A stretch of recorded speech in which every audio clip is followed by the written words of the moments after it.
శ్రీ భారతీదేవి దివ్య దర్శనం కోసం ఆర్తితో విన్నవించుకుంటున్నారు పోతనామార్తులు. సేరదలీరదేందు ఘనసార పటీర మరాల మల్లికాహార తుషార ఫేన రజతాచలకాశ ఫణీష కుంద మందార సుధాపయోధి సితతామర సామర వాహిని శుభాకారతనుప్పు నిన్ను మదిగానగనెన్నెను గల్గు భారతి. సర్వశుక్ల సరస్వతి నిలువెల్ల తెల్లదనంతో అలరారుతుందని ఋషుల భావన.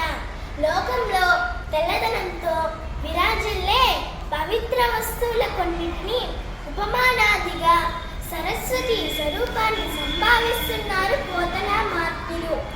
శరత్కాల మేఘం, చందమామ, కర్పూరం, మంచి గంధం, హంస, కొండమల్లెలు, ముత్యాల దండ, మంచు, నీటి నురుగు, వెండి కొండ, రెల్లు పూలు, ఆదిశేషుడు, మల్లెలు, మందారాలు, పాల సముద్రము, తెల్లని తామరలు, దేవతల నది మందాకిని అనేవాని శుభమైన ఆకారం వంటి ఆకారంతో ప్రకాశించే ఓ తల్లి భారతీ నిన్ను హృదయం అనే గుడిలో ప్రతిష్ఠించుకొని చూడగలగడం ఎన్నటికీ సాధ్యమవుతుందో కదా.